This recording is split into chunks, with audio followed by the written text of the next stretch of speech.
네, 윤석열 대통령 당선인이 초대 내각 인선을 완료하면서 인사청문회 전국에 막이 올랐습니다. 자, 특히 정호영 복지부 장관 후보자 자녀의 병역과 또 입학 특혜 의혹이 일파만파로 퍼지고 있습니다. 자, 국회 취재기자 연결해 보겠습니다. 박철웅 기자.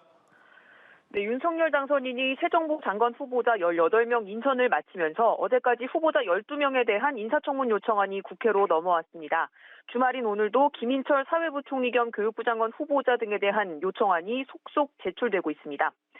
오는 25일과 26일 이틀간 열리는 한덕수 국무총리 후보자 청문회를 시작으로 5월 초까지 줄줄이 인사청문회가 이어질 걸로 보입니다. 인사청문 전국에 막이 오른 가운데 논란의 핵심에 선 건 정호영 복지부 장관 후보자입니다.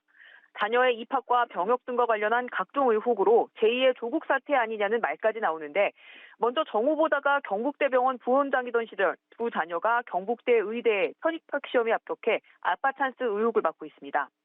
딸의 경우 경북대 의대 편입시험을 치를 때 정 후보와 가까운 지인들이 평가위원들로 참여해 정 씨에게 구술평가 만점을 준 걸로 알려졌습니다. 정 후보자 아들에 대한 병역 의혹도 불거진 상태입니다. 첫 병역 판정 검사에서 현역 판정을 받고 이후 사회복무요원 소집 대상인 자급 판정으로 바뀌는 과정에서 정 후보자가 속한 경북대병원에서 척추질환 진단을 받은 걸로 확인됐습니다. 정 후보자가 측근에 사퇴 의사를 밝혔다는 보도가 나온 가운데 인수위는 정 후보자가 사퇴 의사를 밝힌 적이 없고 언론 보도는 오보라고 밝혔습니다. 당 지도부는 최근 인수위에 정 후보자를 둘러싼 당 안팎의 부정적인 시선에 대해 전달한 걸로 알려졌습니다. 민주당은 한동훈 법무부 장관 후보자에 대해서도 낙마 1순위로 벼르고 있습니다.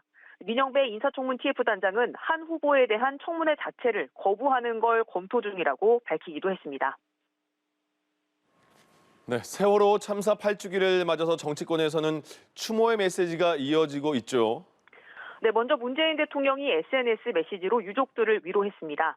문 대통령은 세월호의 진실을 성역 없이 밝히는 일은 아이들을 온전히 떠나보내는 일이고 또 나라 안전을 확고히 다지는 일이라며 사회적 참사 특별조사위가 마지막까지 진상규명과 피해 지원에 최선을 다해달라고 당부했습니다. 윤석열 당선인도 희생자의 넋을 기리고 유가족들에게 애도의 뜻을 전한다는 메시지를 냈습니다.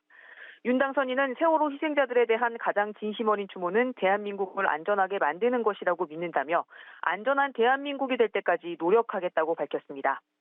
여야 지도부는 오후 3시 안산에서 열린 8주기 기억식에 나란히 참석했습니다. 지금까지 국회에서 전해드렸습니다.